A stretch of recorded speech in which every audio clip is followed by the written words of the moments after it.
Hello and welcome everyone to Live with the Pricing Lady. This is Janine Liston. I am your hostess. This show is all about helping you to understand pricing in your business so that you can close more deals and that you can have a profitable business for the long term. Welcome to the show. Today we are going to be talking about how the desire to help other people sometimes gets in the way of your pricing. I'd like to welcome my very special guest, Miss Edna Schur. Hello, Edna. How are you? Hi, Janine, and hi, everyone. It's really cool to be on that show and live on Facebook. I think that's the first time for me, to be honest. Oh, excellent. I had always recorded and then cut and then put on. It's really fun. Thanks. Okay. Great. Well, happy to have you here. Hello, everyone. If you can see and hear us, go ahead and let us know in the chat below, and we'll go ahead and get started. So, Edna, why don't you go ahead and introduce yourself to those who are watching? Ooh, sorry. That's me. No worries. Just switching it off. You're good. We can hear you. Okay, so my name is Edna Schur. I'm living and working in Zurich. I have a practice for functional medicine, traditional Chinese medicine, epigenetics, genetics, and so on and so forth. And I'm the founder of the first functional medicine institute in Switzerland, actually in Europe. And this is pretty amazing. Wow, that is amazing. So how did you get started in this? Sorry. Yes, no problem. So how did I get started in that? So it all started actually with a car accident in 2004. And the doctors didn't really know how to help me. The physiotherapist did not help me at all. Mm-hmm. And I kind of found my way to a TCM practitioner who did reflexology and herbs and nutrition and all kinds of that things. And within one session, I got 70% better. And wow. I made it I didn't make it to my goal to study that, but it kind of evolved into that. Mm-hmm. So by being already or having the experience of being a patient or a client, when I went into becoming a practitioner, I had the experience of what it is to have pain or a problem, and how to listen to the client on the other end of the table, not just to listen to the symptoms, but also to listen to the story and to give the person the space in order to express themselves. Mm-hmm. Mm-hmm. So that's how I kind of evolved. So it was first naturopathy that I studied, reflexology, nutrition. Right. Then I thought, it's a bit boring naturopathy alone. So let's do TCM. Uh-huh. And that was a lot more studying. So I thought, this is definitely not boring. Then I evolved. I went to study in Australia and got in touch with genetic mutations and thought, whoa, this is really interesting. Got into that involved, came back to Switzerland. And somehow someone told me, well, why don't you do functional medicine? And I was never heard of that before. Let's Google. Let's see what Google tells me about it. And it was the best studies of my life. I did that 3 years ago, approximately. Uh-huh. And it goes all together. Everything that I studied, all my knowledge of my whole body and myself and so on, plus the biochemistry and the epigenetics and the genetics. This is absolutely mine. Okay. And so now I also teach in that in Switzerland. I give already courses since 2012 to midwives about Chinese herbs, acupuncture, and so on and so forth. So and to practitioners about money mindset, for example, how to charge, but we'll later. Yeah. Well, why don't we talk about that a little bit? Because Edna and I have known each other for a year and a half or so now. And we were talking recently, of course, about pricing. If you're in the room with me, generally we will come to the topic somehow. And, we were talking about how practitioners and how they struggle or the things that they're getting wrong when it comes to pricing what they offer. And one of the things that we talked about is that like yourself, many practitioners come to having their own business because they were ill themselves, and now they have a real strong desire to help other people. And how is that in your experience, because you work with a lot of practitioners, how in your experience has that affected their ability to do pricing? It is really, a lot of times it falls a little bit into that helper syndrome. Mm-hmm. And I remember studying in Israel naturopathy, then Chinese medicine, and we did also some money mindset courses there. Mm-hmm. And I remember feeling embarrassed to actually take money at all. And so that was like, oh no, I can't take money, I'm helping someone. Mm-hmm. Then from that I evolved to $80 an hour, and then to 120, and then up and up and up. And now I'm in the higher ranges because I'm the expert, the want to go expert. And I think it has a value as well. Mm-hmm. But I think what happens in the mind of a lot of practitioners is that they come from a place of, I'm doing something good for you. And there is a lot of times, there is something even that is in the generation from before. Mm-hmm. It's not per se something that they have this or developed in their mind of like, okay, I'm helping and therefore I should not get that much. Mm-hmm. But it's like a shame or a guilt feeling, or the parents were employed and you have like a strict, you do this work for so and so many hours and you get a fixed rate for that. And when you come into entrepreneurship as a practitioner, as a massage therapist or nutrition or whatever it is, mm-hmm. Mm-hmm. It's not the same service like working in a bank. And it is something that you then, it's like a self-manipulation process, I guess, that works in the head, that goes like, well, because it is different, mm-hmm. and if I'm not recognized by health insurance, maybe it's not worth for me to have such a high price, because people won't want to give them money out of their pockets. Mm-hmm, mm-hmm. So they go like, okay, so in this case, but I need to earn something. So it's a little bit of conflicting thing happening there. Right. In this case, I will just charge less so that I will have more clients, and then they work themselves off into a burnout. Yeah. So in the end, it's not really working out, because they're going into that, well, I'm working so hard and I'm not getting enough, and I need to and self-employed, and and they don't help me and so on. Right. But I studied so much, and then I said, okay, so if you studied so much and you have paid $40,000-$50,000 for your studies, which is sometimes even more than a study at the university, right? Charge exactly what you're doing, but it's not about the foot reflexology that you're giving for 60 minutes. It's about all your knowledge that you have and the experience that the person, now that you're touching the legs, he can for the first time fall asleep because he has sleeping disorder or whatever. And it has a long-term effect. Yes. This is what the practitioner needs to think about, not about, oh, but I've only studied, it's not university, it's just a course, it's just a diploma, all those excuses for, Right. Right. So when I was preparing for this, I was writing some notes and whatever, and it came to me, and I don't know why I never thought of this before, but it came to me that, like a practitioner and other service-based work, time is what you say, it's like the wrapper. Time is the wrapper that you deliver the service in, but you don't buy the service for the wrapper, right? Yeah. So it's like a box of cereal. You're not buying the box of cereal for the box, you're buying it for the cereal. Yeah, exactly. And it's kind of the same thing here. And for people who have, service-based businesses, in a lot of cases, we need to move away and shift away from always thinking about the time, because that limits what we can or think we can. Let me say, think we can charge.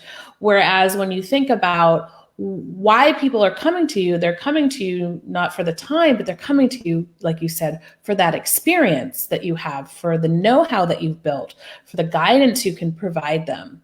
And that the measure of that isn't necessarily in time. But I want to give a but here. Sorry. Ah, okay. How about an and? But and, or and but. Yes.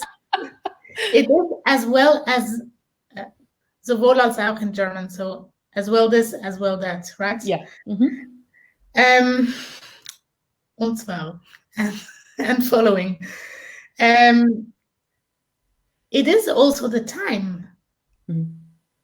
And time, especially in our times where everything needs to be tuck, tuck, tuck, tuck, tuck very quickly, especially because of that, it is their time out of the normal excessive life outside there to come here. So I had actually just a week ago, I had a discussion with a client of mine who is a social worker, and she suffers from all kinds of, like, she can't eat half, 3/4 of the things that she's supposed to eat. She can't eat that. And I said to her, look, and she also in the beginning, like, oh, I don't know if I can afford you. And I said, like, let's just start and we'll go see how we go. And we can always talk, but this is my price and I'm not going down from my price. And then I said to her, look at it as this is your time off. So if it is 90 minutes or 2 hours that I'm giving you, because I always schedule enough time for my clients. There is like not the 60 or 55 minutes. It just takes as long as it takes. This is your time off, that you are away from all the stresses that you have. Right. So especially those who say, like, oh, I don't have time to do those exercises, or I don't have time to breathe. Well, you're breathing anyway, by the way. But in this 90 minutes or 2 hours that you come for therapy, whether it's with me or my team, my excellent team, you're going to just be you. Yeah. No judgments from anywhere. No, you have to do that or anything. So your time. Right. So it right. is. No, I understand that.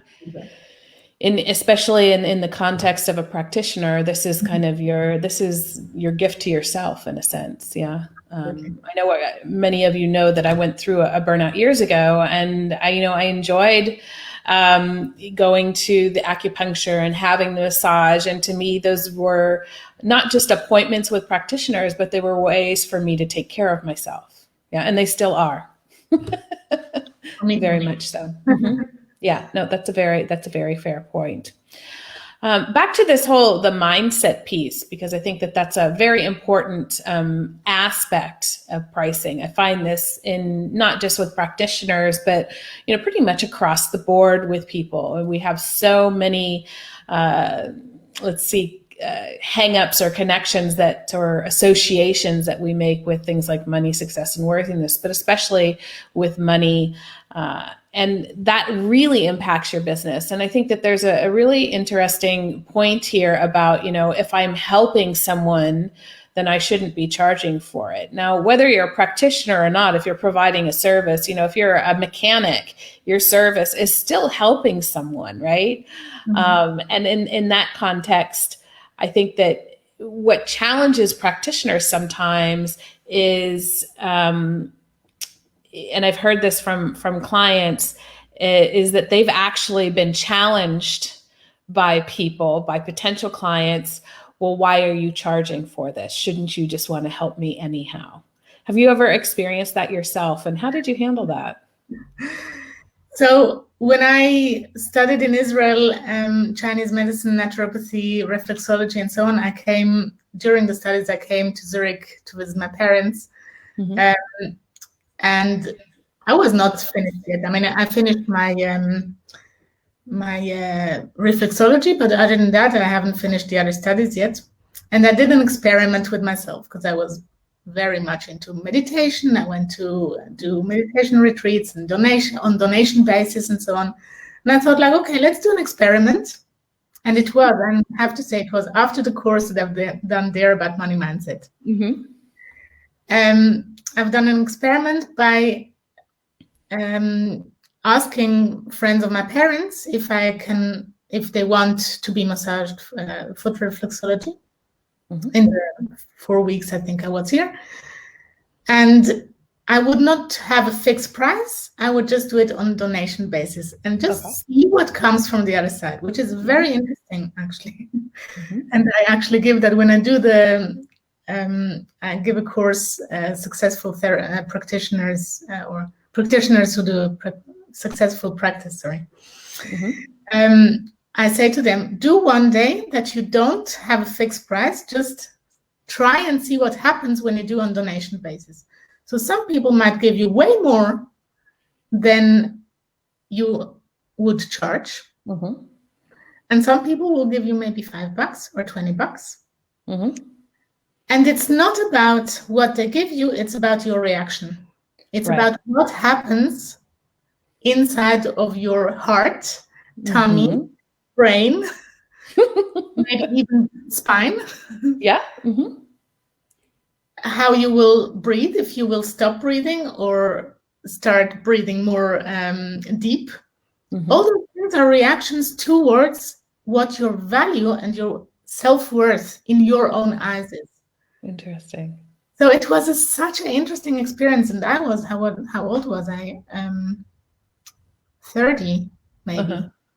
30, 31, something like that. I remember clearly I went to my my beautician in Zurich. I was a very long time with her. Now she's pensioned already. And I said to her, you charge that, it's fine. I'm going to give you a foot reflexology. We're going to do that. And she gave me $20. And I felt so crap. I didn't tell her, but I really, literally, I had to swallow empty. I was like, you charging from me $180 for squeezing my pimples. A reflexology where you can relax and everything, all the system goes in, and you give me only $20. Right. Unbelievable. But I didn't tell her that. The next step would be how to inform her, how to communicate to yourself and to the person that you have given that to you. What you actually think of that, like feedback to that. Right. So I'm curious, because I know one way that a lot of practitioners kind of help themselves in communicating the value of what people can get is by giving a complimentary first session. Is this something that you've used in your practice? And did it work for you? Does it not work for you? Why or why not? You mean like a 30-minute free session or something? Yeah. Yeah.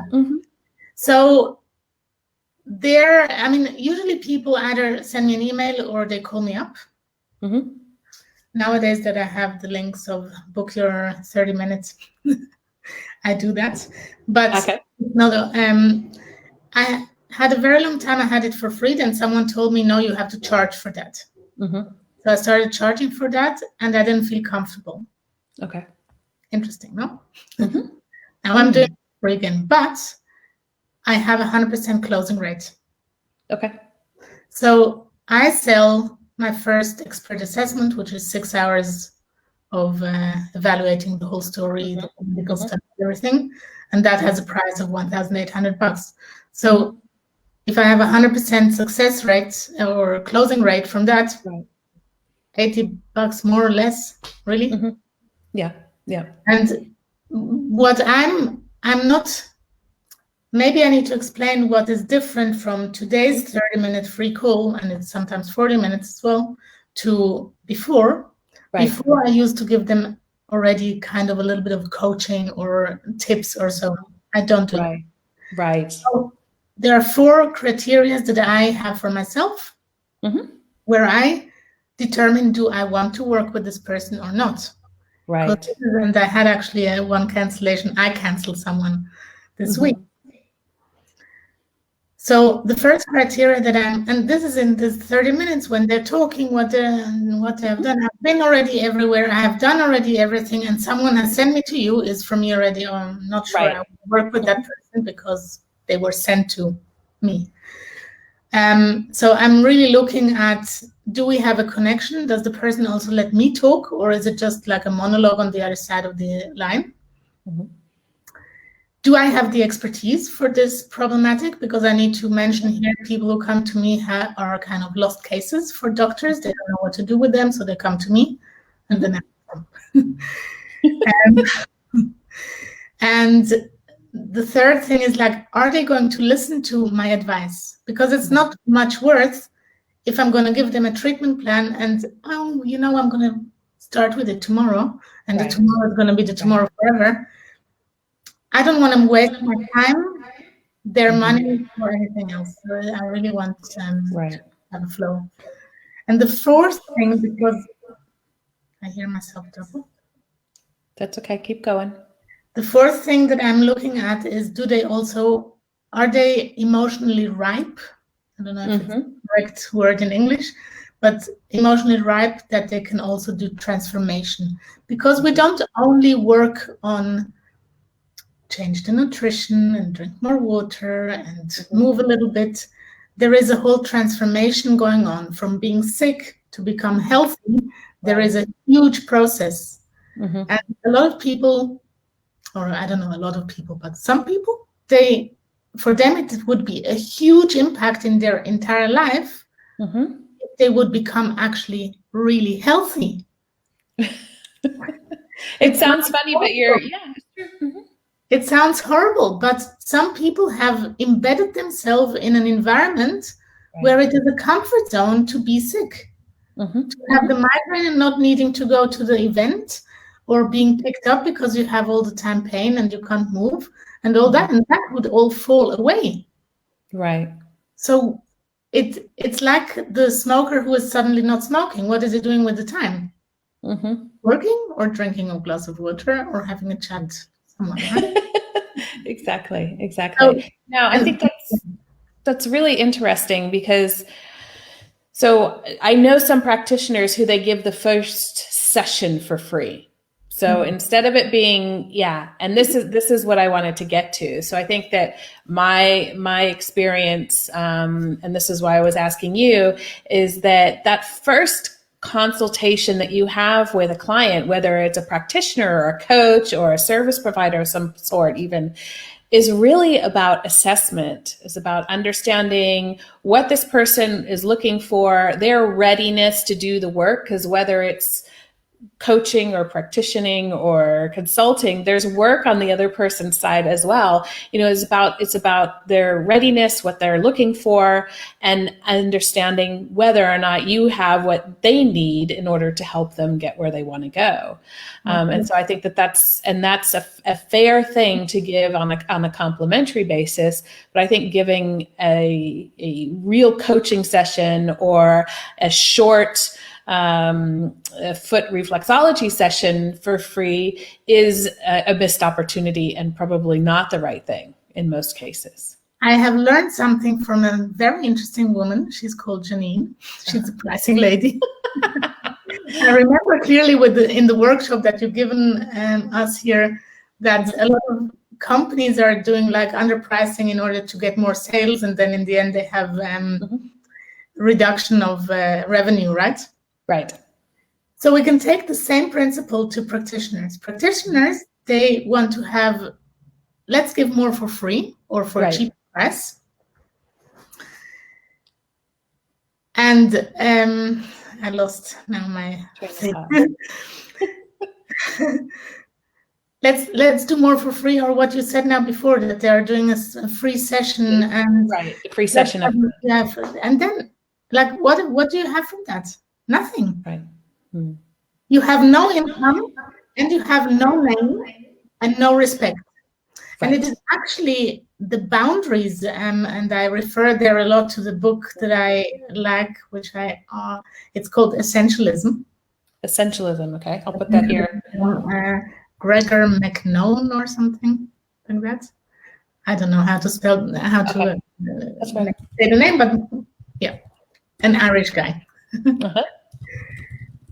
And he said, like, the more boundaries you put, the more respect you get. And this is really what it is coming all down to, because if you are saying, well, let's say someone tells me on the phone on the 30-minute free consultation with me, or connecting call, I've got really bad skin and all the time I have skin eruptions. I know this is not my expertise. And I'm not going to just take him just because I need money or I want to please him. The pleasing, this is the word that I actually forgot to say. We're all, the practitioners, they please themselves. They're trying to please themselves, their own conscience, and the others. Let's please them so that they like me back. And people, we are practitioners. We're like a bank teller or a CEO. Business is business and friendship is friendship, and you don't mix those two. The client will be staying a client, and he is not a business partner, and he is not your friend, and he is not. It's a service. The person you're selling a carrot, and you're getting the value for that. Fertig. That's all what it is. So don't please anyone. Please do me the favor. Well, that should be the goal. It's great if people are happy with the service you're providing, but your job is actually to give them results, not just please them. And so sometimes practitioners go over their limits, not only by giving something for free, but also by saying, okay, I'm going to treat you because TCM also does this and that. But then you hang up the phone and you go like, oh shit. I don't know how to treat skin. I don't like skin. Well, it's better to say, you know what? I am not. This is my not. Or I mean, I would guess some people. I will give you a different address. Go there. Or I have. But this is also why you have people you partner with, so that you can refer them or suggest, oh, you know what? This isn't my specialty, but this person I know. That's another way that you can serve a customer without serving them directly. And then we go into the next problematic of a lot of practitioners. Competition feeling. Okay. I'm not going to refer because then they will take me away, my clients, and then I will have less income. People, if there are any practitioners who are listening, please, we work together, you get better results and a better name out there. Yes. And you earn more money. Yeah. It's true. It's absolutely true. I mean, sometimes, sometimes even myself, I'm not a practitioner, but, I get potential clients and I think, you know what, actually they need something and I don't do pricing in this context, or maybe I know someone who knows their industry better and I'll refer them. And as long as they're happy with the referral, I've had several clients come back to me and say, actually, you know what, now we're doing this and we'd really like your help with it. And when they could have gone to the other person. So referring people shouldn't be something you're afraid of doing. It really is something to embrace. I agree with you on that. In the 2 business plans that I have written, if I may say a little thingy, 2 business plans that I've written, there is always this question, who are your competitors? And I always say none.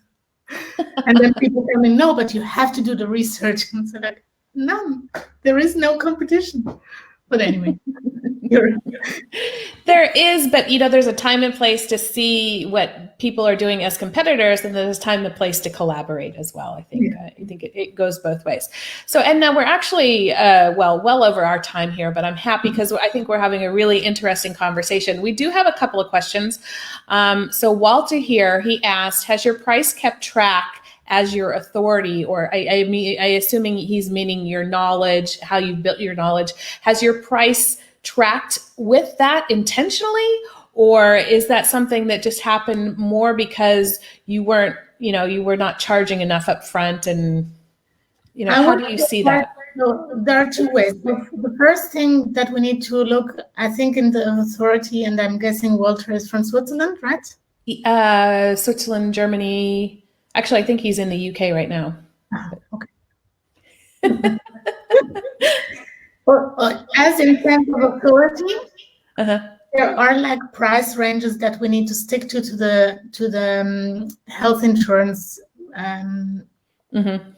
standard. So people can get reimbursed, right?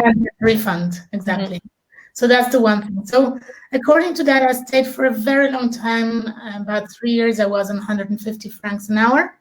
Right. And then I studied functional medicine and gained way more knowledge than a normal practitioner, and said to myself, why should I stay on 150? So I went up to 180, but some health insurances, they complain. They say, this week I received another one letter. Please reduce the price back to 150. And I think to myself, so I'm losing them, so what? Then I will have to work. And anyway, a lot of my clients are working, are paying out of pocket, so it doesn't really matter. I don't see the point of going down from that. So for TCM, for the things, natural medicines that are that I'm registered with, I do 180. And when it's genetics, epigenetics, where it's way more hours involved of digesting and coming out, I do 280 francs an hour. And so the first assessment, the 6 hours are based on the 280 francs an hour, and have a little gap there because a lot of time it goes more, like the homework that I have to do. So I think it can develop as your expertise grows. What I'd like to say is, just because you're new doesn't mean you should be charging next to nothing. And this is a mistake I see often with coaches.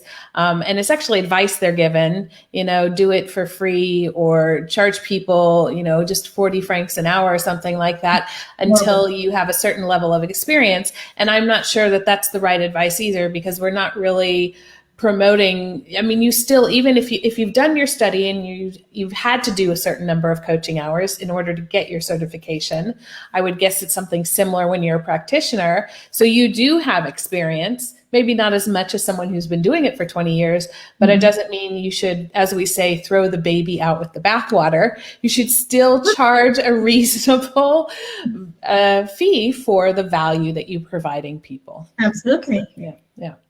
I think we had one more question from Walter here, and then we're going to wrap things up. Let me see.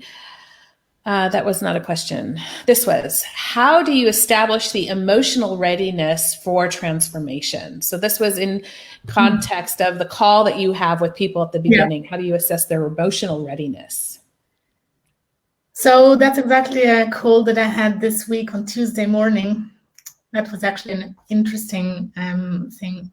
A mother called me up a week or two ago and said, oh, my daughter has got autoimmune hepatitis and she's in a really bad way and we want to have a treatment with you and so on.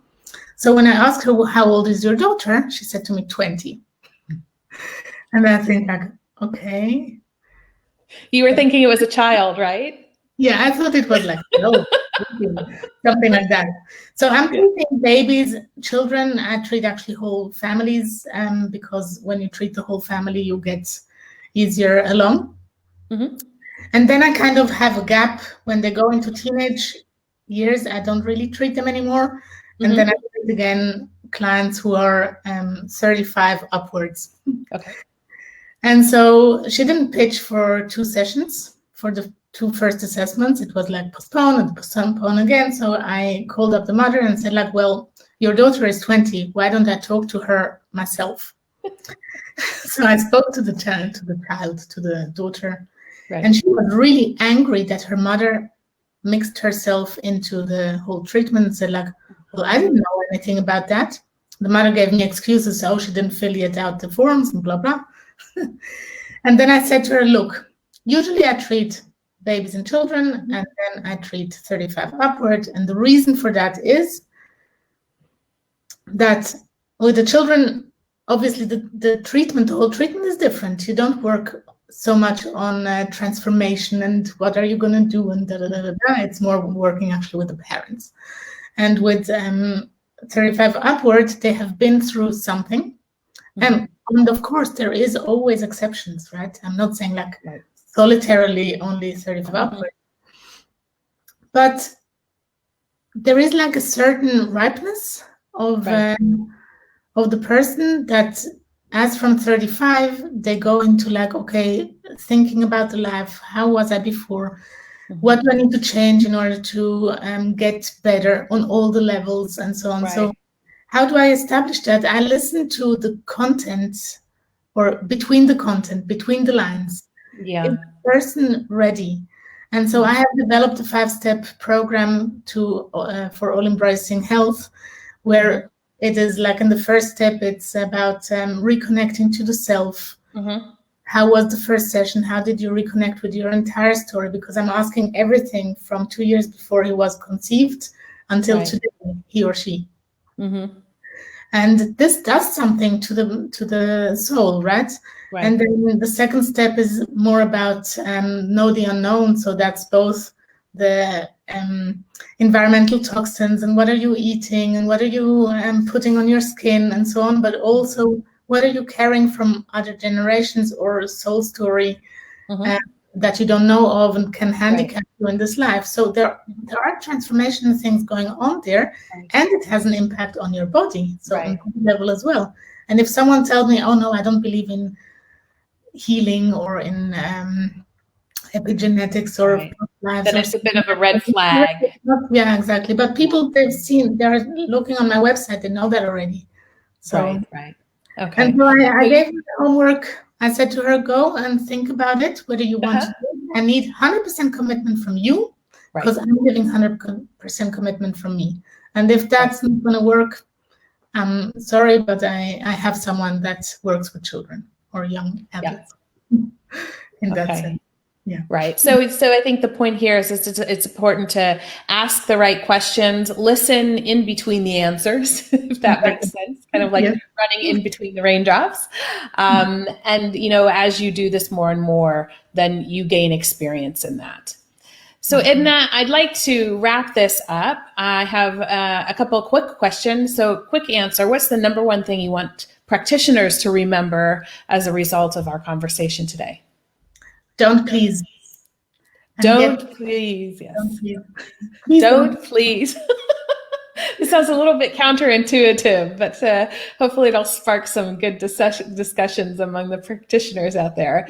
Okay. And what's, as a business owner, what's the one thing that you wish you knew when you started your business, but you didn't know? Whew. That's a quick question to that one. I first need to think. First thing. How to see the value in what I'm, to see the value in the experience that I'm giving, and Wonderful. That's a great answer. Yeah. Remember, whether you're just starting or you're further into your business, you've got to understand and feel the value that you deliver first before your clients will. That's absolutely true. And the very last question is, and if people would like to find out more about you and what you do, or want to contact you and maybe about your services, where can they reach you? So you can reach me on actually re-source.care. Care. We care, but we don't please. And also ednaschur.com, all in one word. We can put that into the comments below after the show. So everyone, I'd like to thank you all. First of all, thank you, Edna, so much for being here with me today. This was a great conversation. And we had a lot of comments and a few questions there from the audience. So thanks all of you as well for joining us today. This one has been a little bit longer, but I really enjoyed and thought the conversation was useful. So I wanted to keep it going. Of course, at any time, if any of you have questions about pricing in your business, you can always come over here to JanineListon.com/discovery call and book a call with me, and we can talk about what you're doing with your pricing and how we can get that moving forward for you in a better way. So everyone, thank you so much for being here with us live today. I wish you a great weekend. And as always, everyone, enjoy pricing. Take care. Bye-bye. Bye-bye.